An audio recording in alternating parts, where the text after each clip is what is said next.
It's homecoming weekend in the Palouse. Find out what events are happening around WSU. And Kirk Schultz releases goals and objectives for 2022 and 2023. How will enrollment be affected? Now on Murrow News 8. From the Northwest Public Broadcasting Studios on the campus of Washington State University, this is Murrow News 8. Good afternoon. I'm Noah Bolter. And I'm Diego Moctezuma. Welcome to Murrow News 8. Tonight from 6 to 7, the WSU Alumni Association is hosting the annual Homecoming Pep Rally. Throw on your crimson and gray and join students, alumni, and community members for a family-friendly celebration of Homecoming Week. Now, me personally, I fully expect to see lots of anti-Bears gear just like there has been all week over Greek Row. And if that's not enough for you, you can also stop by the Lewis Alumni Center on Saturday from 11:30 a.m. until game time for an open house. For more info on that homecoming rally, our own Grady Glover takes a look. Now I'm here at Flag Lane where they're just setting up for the pep rally that's going on tonight from 6 to 7 p.m. We got this huge fireplace right here, over 10 foot in diameter, just throws a massive flame. They throw pallets in there, and rumor is they're going to be throwing a stuffed golden bear in there as well at the end. And then behind me on that stage back there, there's going to just be tons of sports teams coming up. We're going to have the Crimson Girls, cheerleaders, the band will be here. Everybody is invited, friends and family. Bring them all, bring them down here, and we're going to get ready for that home football game against Cal tomorrow. Moscow Farmers Market will be moved to the Jackson Street parking lot for this Saturday's U of I homecoming parade on Main Street. The market will have its normal hours from 8 a.m. to 1 p.m. Main Street, D Street, and Lewis Street will be closed. It will return to Main Street on October 8th for the remainder of 2022, ending with the Halloween costume contest on October 29th. According to WSU Insider, the Board of Regents, aka President Kirk Schultz's bosses, just approved his goals and objectives for this school year. Schultz wants to prioritize accessibility, recognizability, and success of the WSU system. Take a look at your screen for some additional goals that fall under those categories. He says he wants to focus on a positive experience for first and second year students in hopes that they will stick around. The goal is to decrease the gap between university retention and Pell Grant eligible first generation and non-white students. According to Big Country News, WSU saw a decline in enrollment for its third consecutive year. Students are also going to feel some effects of that enrollment decline. Murrow News 8 reporter Derek Joseph has the story. Enrollment at WSU has dropped. And what does that mean for students? We're going to have to pay more. I mean, I think that a lot of people, including me, are not able to pay. With a 7.7% decrease in enrollment this semester, a rise in tuition is inevitable for WSU students in the upcoming years. But why has there been such a drastic decrease in enrollment this year? WSU Vice President of Marketing and Communications Phil Weiler says there are multiple reasons. We saw about 1.3 million college students basically stop out from going to college during the pandemic, which is a huge number of people. One of the reasons is that we've got a really strong job market right now. And so I think when students were trying to decide, do I continue to go to school during the pandemic or do I go get a job, there are a lot of jobs to be had. Now, a 7.7% decrease in enrollment won't mean that there will be a bunch of empty classrooms, but it does mean that students might have a little bit less money in their wallets coming up this year. WSU has done a few things to combat with the enrollment decrease, such as launch the Common App to make it easier for students to apply and taking steps to improve access to WSU by removing systemic barriers. Phil also told me one more way that the university is trying to increase enrollment. It's transfer students, frankly, where we saw the biggest drop. And again, there's sort of levers that we can pull. So hopefully we can impact that and get back to a level where we are, we're comfortable with our enrollment number. Reporting in Pullman, I'm Derek Joseph, Murrow News 8. An update on the construction on Grand. Multiple reports from earlier this week said that construction might be finished by Tuesday. With road work continuing today, that is inaccurate. Right now, both lanes are moving with minimal delays as construction workers are trying to finish the job. Yesterday, heavy rain slowed operations, but today, everything is back to normal. The city says that they plan to finish construction by the end of next week. Companies and recruiters attending the next Career Expo are looking for skilled and experienced graduate and undergraduate Wazoo students. Networking with employers could lead to potential follow-up job opportunities. Cougs are hiring Cougs. Many companies and Coug-owned and Coug representatives here to engage with you. The first day on Monday will be virtual, while Tuesday in person will be at Beasley Coliseum. With the WSU Career Expo coming up next week, some students may be scrambling to find a nice outfit to best represent themselves in front of future employers. Murrow News 8's Albert James, a good friend of mine, has a look at one campus resource that is helping Wazoo students put their best foot forward. Okay. This is Alex Godinez. Like many college students, he's found himself taking interviews for opportunities post-graduation. But he's also found himself unprepared for them. I've actually never owned a suit before, and so there was an opportunity that came up where I needed to use a suit for an interview, and I really was kind of frantically looking for one. Looking to avoid spending hundreds of dollars, Alex was directed to a place called the Cougar Closet. This is just one room of the Cougar Closet. Here, students can find clothes to get themselves ready for any formal event. Located inside the Academic Success and Career Center, the Cougar Closet provides new or gently used professional clothing to all students to keep forever, free of charge, no questions asked. The Cougar Closet is meant to help students look good in front of employers and in front of other professional peers that they are meeting. The program is sustained by donations of clothing and cash from faculty, community members, and businesses. I would also love to see donations from alumni coming in who can give back to Cougar Nation for what they've gotten as they've come through this experience. It really encouraged me and made me feel more ready and prepared for the interview, and it actually really helped my confidence in the interview. I felt more suited to be there. Reporting from Pullman, Albert James, Murrow News 8. A 2-year, $2.6 million grant will support carbon-negative homes research. The project is a collaboration between the Pacific Northwest National Laboratory, Wazoo, and Green Canopy Node, a Seattle-based company. The team will be working to develop these homes using renewable resources that can be reused for generations. They plan on using bio-based wood material to keep carbon levels down. There is no date yet on when these will be produced, but looking like it will happen in the near future. A handful of WSU athletes are capitalizing on the new name, image, and likeness rules implemented last summer. One of the most notable instances is coming up with some student athletes participating in autograph signings on Sunday. Athletes Cam Ward, Ron Stone Jr., and Andre Dollar are some notable names attending. Each autograph will be $10. Now, why Spokane was forced to close one of their homeless shelters. And how the Pullman Fire Department is going to use a recently approved grant. Next on Murrow News 8. 1 in 3 adults has pre-diabetes. 1 in 3. That means it could be you, your favorite brother, your other brother, you, your football buddy, your football buddy. You, the boss's boss. If 1 in 3 adults has prediabetes, that means it could be you, your barber, your barber's barber. Nice work. Thanks. You, your plumber, Breathe right into your foot. your plumber's masseuse. Yes. You, your dog walker, On your left. your cat jogger. Or you, your co-pilot, your co-pilot's co-pilot. While 1 in 3 adults has prediabetes, with early diagnosis, prediabetes can be reversed. Take the risk test at doihaveprediabetes.org to know where you stand. Let me tell you about the toughest guy on earth. He does the work of 2 jobs, but only gets paid for one.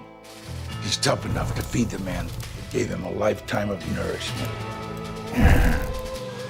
He has the crazy strength to lift the man that raised him up without even flinching. That's right. No employee of the month bonus check here. This guy, no, this warrior, will always be by his father's side, even if his dad will hardly remember. Good luck finding a gym to train for that. If this guy isn't the toughest guy on the planet, then I don't know who is. Caregiving is tougher than tough. Find the care guides you need at aarp.org/caregiving. A former Spokane police officer is found guilty of 2 counts of rape from back in 2019. Nathan Nass reportedly used follow-up visits from physical assault investigations he responded to as a police officer. One of the women filed a $1 million claim alleging the police department ignored red flags in the officer's behavior. Nash is scheduled to be sentenced on the charges in October. A COVID-19 outbreak at a shelter in Spokane is causing uncertainty in the closing of another shelter. KHQ-TV is reporting that the Trent Resource and Assistance Center had 4 residents test positive for COVID. This comes as residents of the God's Love International Shelter are looking for a new place to stay.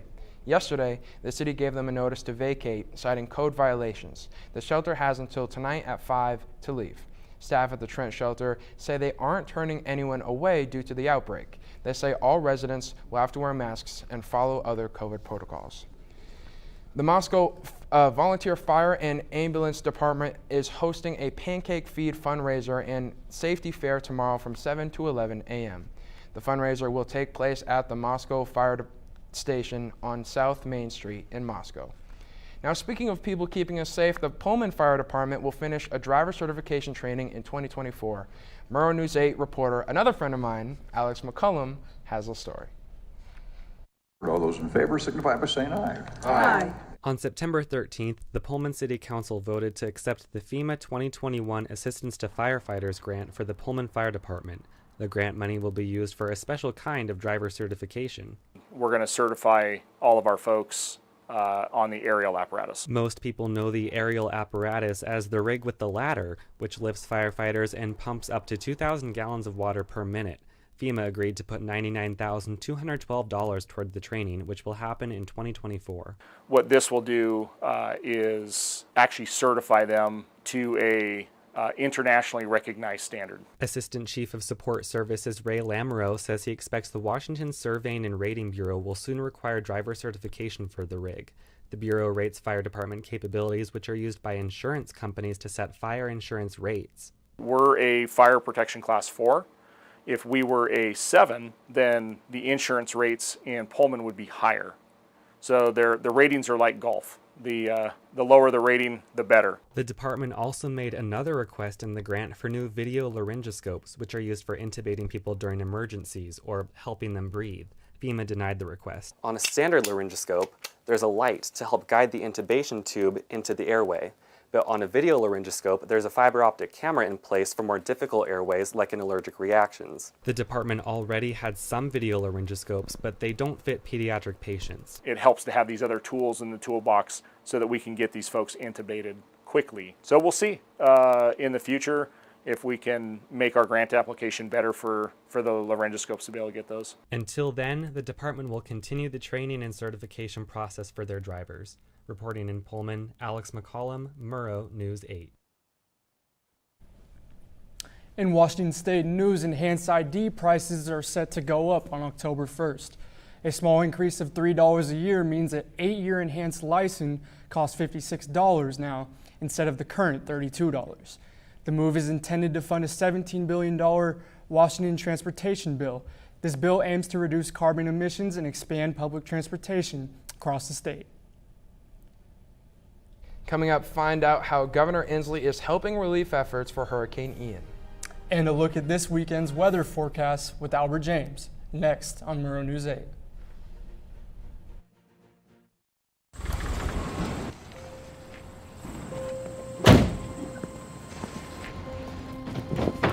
Dad, they took over my bedroom. Come on, come on. Okay, Dad. 1, 2, 3.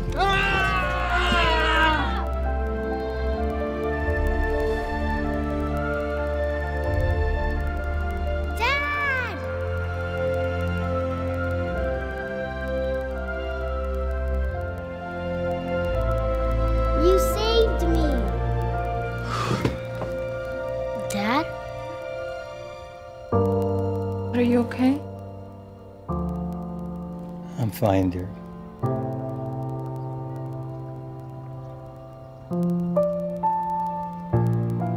Your hero needs you now, and AARP is here to help. Find the care guides you need at aarp.org/caregiving. There. Can I tell you a cat joke? Just kidding. Why did the girl ask the mushroom to dance? Because he was a fun guy. What do you call a pig that knows karate? Pork chop. Why was the basketball court all wet? Why? Because the players kept dribbling all over it. Can I tell you another one? So how does a tissue dance? Put a little boogie on it. What's Beethoven's favorite fruit? Banana. What is a boxer's favorite drink? Fruit punch.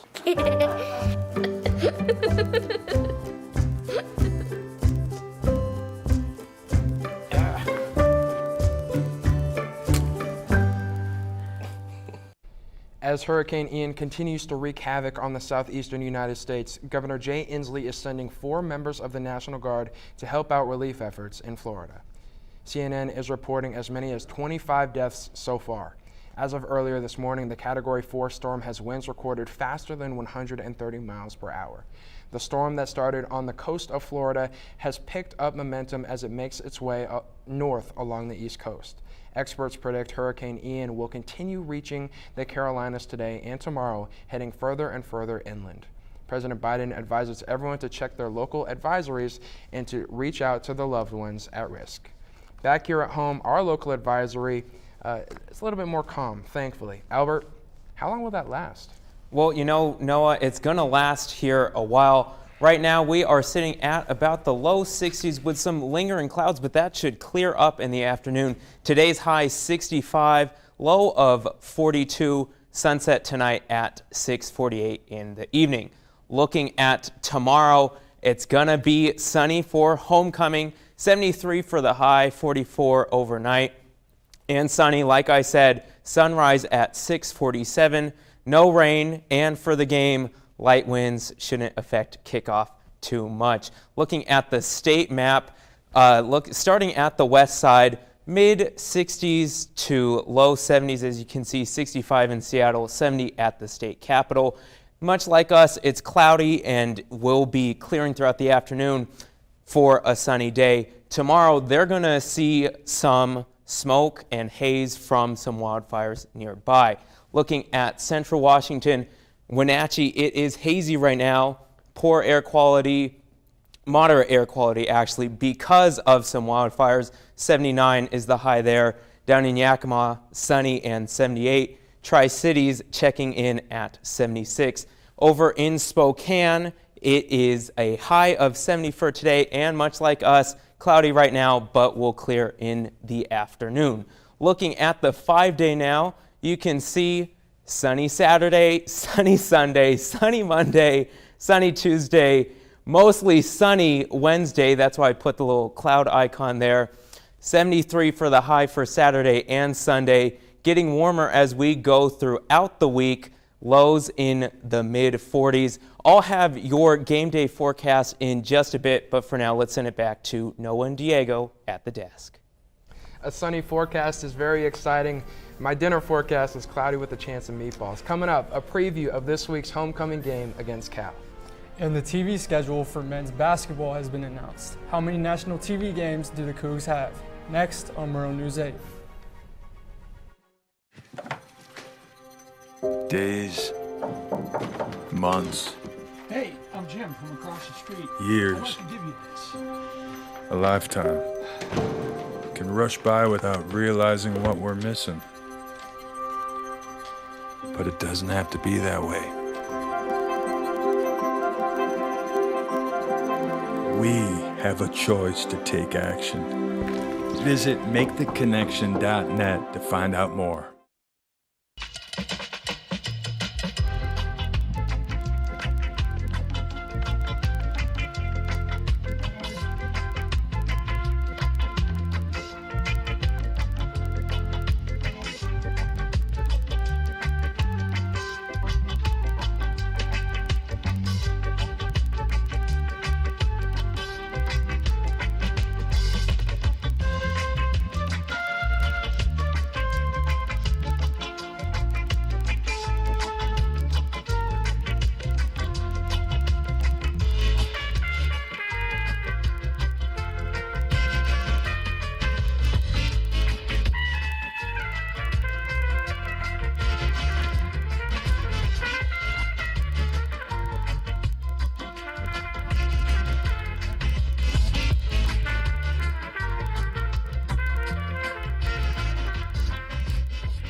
Can I tell you a cat joke?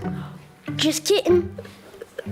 Why did the girl ask the mushroom to dance? Because he was a fun guy. What do you call a pig that knows karate? Pork chop. So how does a tissue dance? Put a little boogie on it.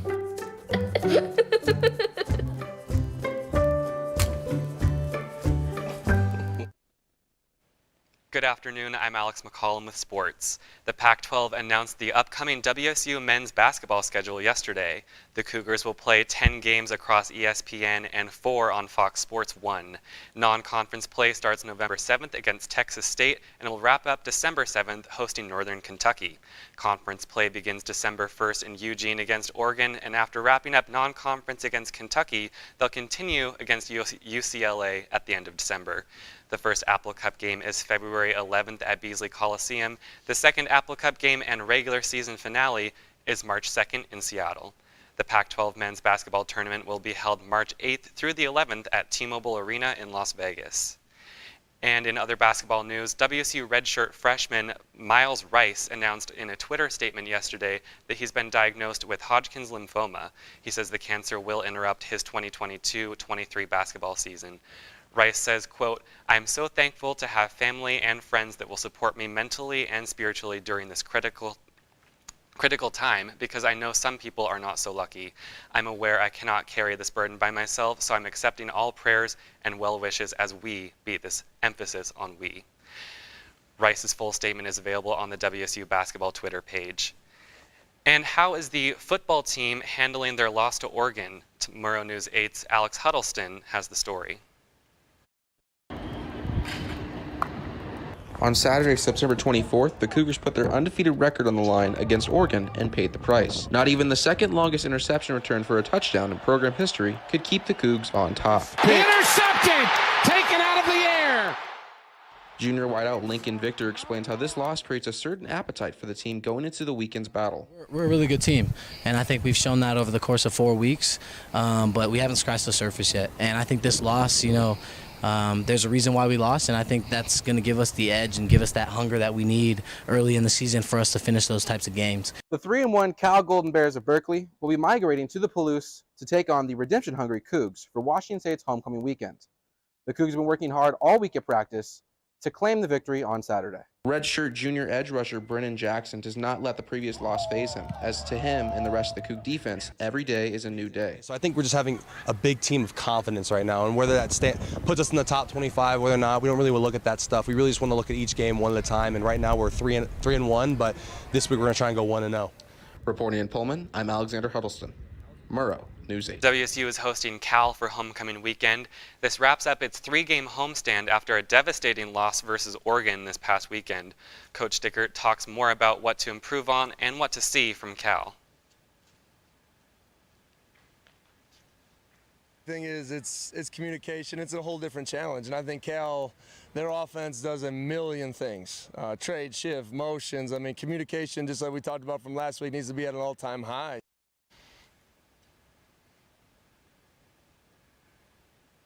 The team looks to bounce back for homecoming weekend. And now we'll send it over to Albert James for the game day weather forecast.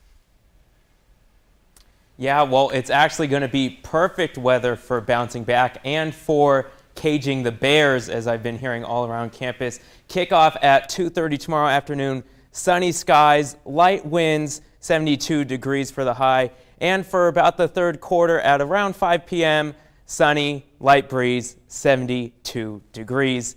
It's going to be a great game. Alex? Thank you, Albert. WSU soccer tied with visiting Colorado last night in the first conference game of the season. WSU's Bridget Reekins scored the tying goal in the 78th minute, securing the second tie of the season for the Cougs. This was also her 6th goal of her career. The Cougars outshot the Buffalo 39-8, including 12 corner kicks compared to CU's 1. The soccer team continues on Sunday against Utah with a noon kickoff. And the Mariners' magic number is down to 1. They can clinch their first playoff berth in 21 years as early as tonight with either a win over the Oakland Athletics or a loss by the Baltimore Orioles. Noah, Diego, back to you. Man, I'm hoping for a Mariner win. Thank you, Alex. Thank you, Albert. You did a spectacular job. Now, coming up on Murrow News 8, how a viral trend is playing dividends in ALS research. Coming up. There was an old woman who lived in a shoe. She had so many children, she didn't know what to do.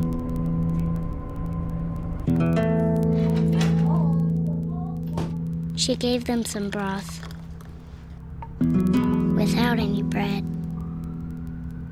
and kissed them all soundly and put them to bed. Hunger is a story we can end. End it at feedingamerica.org.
So, I just moved in with his family, and it's embarrassing.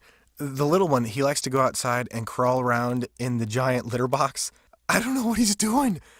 I mean, I was born and I knew how to use the litter box. Look at that! That's disgusting! Oh, poop already! You're making me nervous. Oh, okay, I can't look at this anymore.